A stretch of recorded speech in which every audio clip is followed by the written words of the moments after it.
everyone, I am Puspa. My YouTube channel is Study with Puspa. Today's topic red blood cell. तो हमने previous classes में discuss किया था blood. तो blood के बारे में हमने पढ़ा था और ब्लड में हमने ब्लड का डेफिनेशन और कंपोजिशन एंड ब्लड का फंक्शन ये सारी चीज़ें हमने पढ़ लिया था. तो हमने ब्लड के कंपोजिशन में पढ़ा था कि सेल एंड प्लाज्मा. ब्लड के कंपोजिशन में सेल जो था वो 45% था एंड प्लाज्मा जो था वो 55% था. तो हमने प्लाज्मा के बारे में पढ़ लिया था कि प्लाज्मा में क्या क्या चीज़ें मिक्स होती हैं और सेल के बारे में हमने देखा था 3 चीज़ें मिक्स थी. तो पहला था रेड ब्लड सेल एंड दूसरा वाइट ब्लड सेल एंड तीसरा जो था वो प्लेटलेट्स था. वही तीनों चीज़ें हम पढ़ेंगे, red blood cell, white blood cell and platelets कि ये है red blood cell. Red blood cell means कि आरबीसी. ओके, शॉर्ट फॉर्म होता है रेड ब्लड सेल का आरबीसी. तो इसमें है कि इरिथ्रोसाइट जो होता है उसी को रेड ब्लड सेल कहते हैं.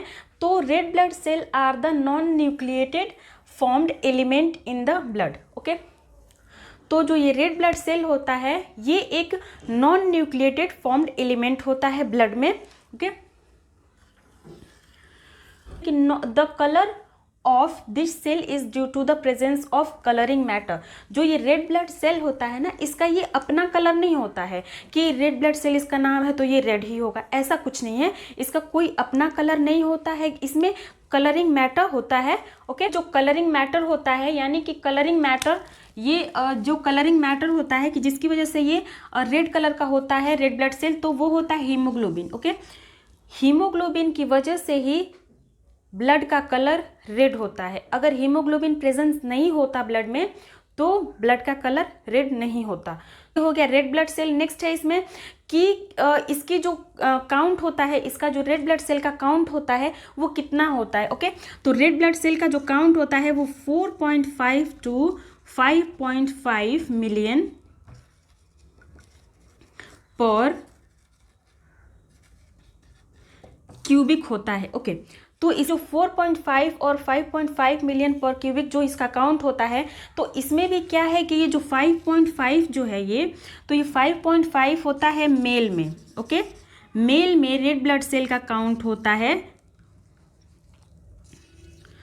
5.5 mm पर क्यूबिक. ओके, एंड जो ये 4.5 जो है ये 4.5 होता है फीमेल में. फीमेल में रेड ब्लड सेल का काउंट होता है 4.5 mm पर क्यूबिक. तो इसका ये काउंट होता है. तो नेक्स्ट है इसमें फॉर्मेशन ऑफ आरबीसी कि रेड ब्लड सेल का फॉर्मेशन कैसे होता है, कहाँ से होता है. तो ये चीज़ें हम पढ़ेंगे ऑफ आरबीसी में. तो जो फॉर्मेशन होता है आरबीसी का वो होता है बोन से. तो बोन से कैसे होता है वो मैं बाय डायग्राम यहाँ पे दिखाती हूँ कि ये हो गया,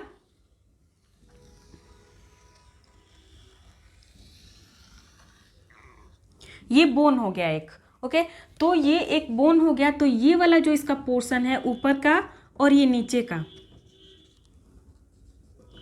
तो इसका ऊपर का ये वाला पोर्शन और ये वाला पोर्शन जो होता है ये होता है red bone marrow.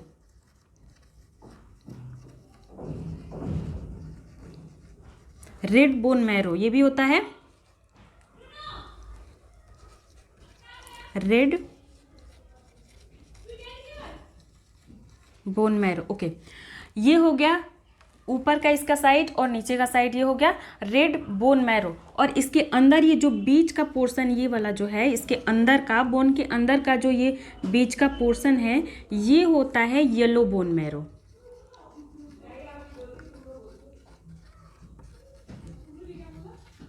Yellow bone marrow. और ये जो ऊपर का इसका कवर होता है, बोन का ऊपर का जो पार्ट होता है वो होता है हार्ड बोन मैरो.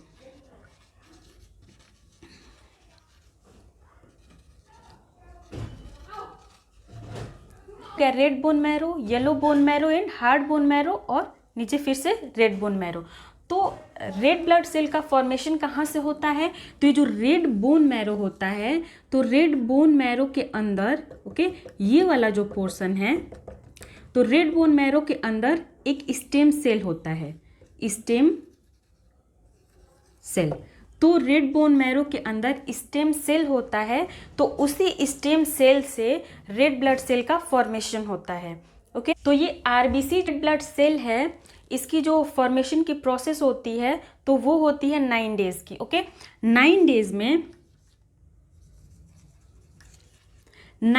में ये 9 डेज में रेड ब्लड सेल के एक सेल का फॉर्मेशन होता है, यानी कि एक ही सेल बनता है 9 दिन में। इतनी प्रोसेस होती है इसकी 9 दिन की। और इसका कितने दिन की होती है एक सेल की, तो वो होती है 120 डेज की, यानी कि 120 दिन में ये एक सेल तो बना 9 दिन में, रेड ब्लड सेल का एक सेल बना 9 दिन में, और वो उसकी डेथ कितने दिन में हो गई 120 दिन में। यानी कि जो सेल जो कि हम ऐसे आंखों से देख भी नहीं पाते हैं, पता भी हमें नहीं चलता है कि वो सेल कितना छोटा होता है, बिना माइक्रोस्कोप के वो हमें दिखता भी नहीं है। तो वो सिर्फ एक सेल की बात हो रही है यहाँ पे कि रेड ब्लड सेल का जो सारे सेल होते हैं उसमें से सिर्फ एक सेल का फॉर्मेशन होता है 9 दिन में, और उसकी जो 9 दिन में जो बनता है एक सेल, उसका लाइफ होता है 120 दिन का ही। 120 दिन यानी कि सारे जो सेल होते हैं वो एक साथ ना तो फॉर्म होते हैं, ना सारे सेल की एक साथ डेथ होती है। वो बारी बारी से बनते रहते हैं ऐसे, और बारी बारी से वो उनकी डेथ होती रहती है, फिर वो फॉर्म होते हैं, फिर उनका डेथ होता है, फिर ऐसे ये प्रोसेस चलती रहती है। तो ये चीज़ हीमोग्लोबिन, ओके, तो हीमोग्लोबिन जो होता है ये कलरिंग मैटर होता है रेड ब्लड सेल का, जो कि हमने रेड ब्लड सेल में भी देखा कि ये एक कलरिंग मैटर होता है। इसके हीमोग्लोबिन की वजह से ही रेड ब्लड सेल का कलर रेड होता है। और इसका हीमोग्लोबिन फंक्शन होता है, वो हीमोग्लोबिन का फंक्शन जो होता है वो होता है कि रिस्पिरेटरी गैसेस को कैरी करना, जैसे कि, तो ये हो गया हीमोग्लोबिन का फंक्शन। और इसका जो काउंट होता है वो होता है एट बर्थ, यानी कि बेबी के जन्म के समय, कोई भी आदमी का जब जन्म होता है बेबी का, तो उस टाइम पे जब इसका हीमोग्लोबिन का काउंट होता है 25 ग्राम %, and after 3rd month, birth के 3rd मंथ में इसका काउंट हो जाता है 20 ग्राम %, एंड आफ्टर 1 ईयर यानी जन्म से 1 साल बाद जो उसका हीमोग्लोबिन का काउंट हो जाता है 17 ग्राम %, एंड एक एडल्ट मेल में जो इसका काउंट होता है हीमोग्लोबिन का वो होता है 15 ग्राम %, एंड इन एडल्ट फीमेल,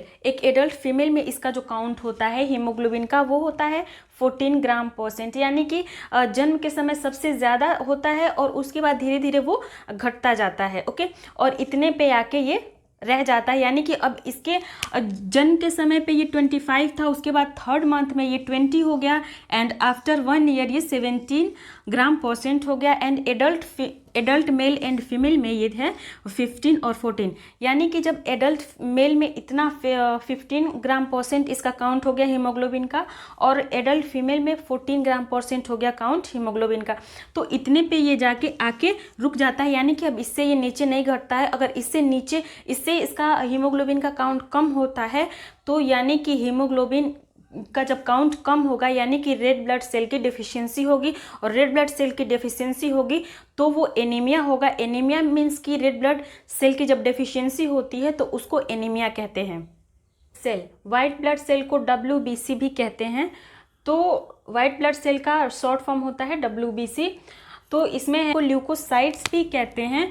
और जो ये वाइट ब्लड सेल होता है, तो नाम से ही पता चल रहा है कि वाइट, यानी कि ये वाइट है, और उसको पढ़ा हमने तो वो रेड था, और ये है वाइट। तो वाइट ये ब्लड सेल जो होता है वो कलरलेस होता है, इसका कोई कलर नहीं होता है, बिकॉज ऑफ कि इसमें हीमोग्लोबिन प्रेजेंस नहीं होता है। और इसी white blood cell nucleated formed element in the blood, जो ये न्यूक्लिएटेड होता है, जो ये वाइट ब्लड सेल होता है ये न्यूक्लिएटेड होता है, और रेड ब्लड सेल जो था वो नॉन न्यूक्लिएटेड था, उसमें न्यूक्लियस नहीं था। और ये वाइट ब्लड जो सेल होता है इसमें न्यूक्लियस होता है, तो इसलिए ये वाइट ब्लड सेल है, यही इसी का काम जो है कि डिफेंसिव फंक्शन, हमने ब्लड में पढ़ा था कि डिफेंसिव फंक्शन ब्लड का, तो ये वाइट ब्लड जो होता है यही डिफेंसिव फंक्शन इसी का है कि यही हमारे बॉडी को फॉरेन बॉडी से प्रोटेक्ट करता है, यानी कोई भी इन्फेक्शन लग जाता है, बैक्टीरिया, वायरस या कोई अदर इन्फेक्शन लगता है, तो उससे हमारे बॉडी को यही वाइट ब्लड सेल प्रोटेक्ट करता है।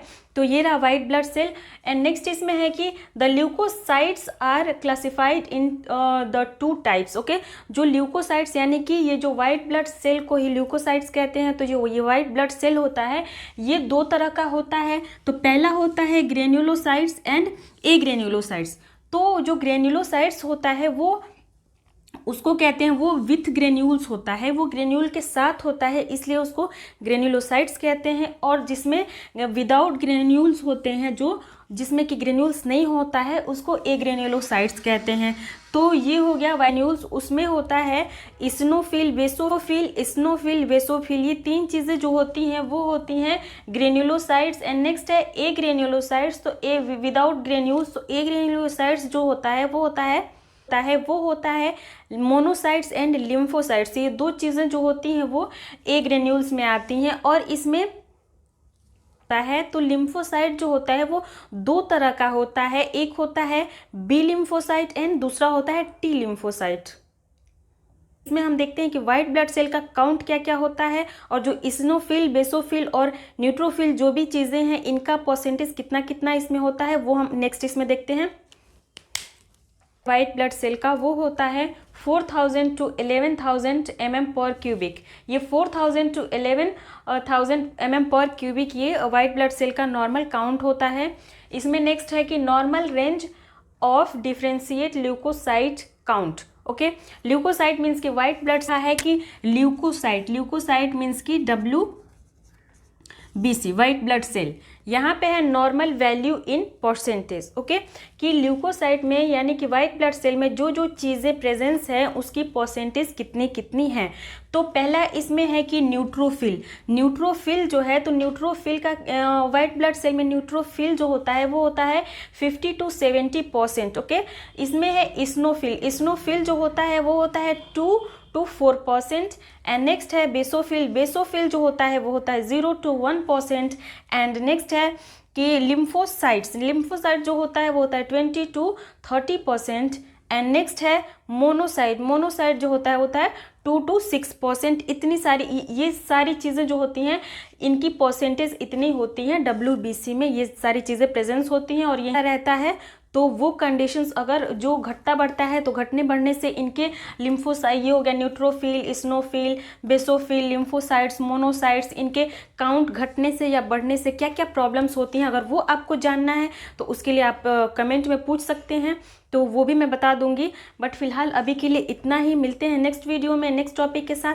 तब तक अपना ख्याल रखिए, खुश रहिए, पढ़ते रहिए। Thank you.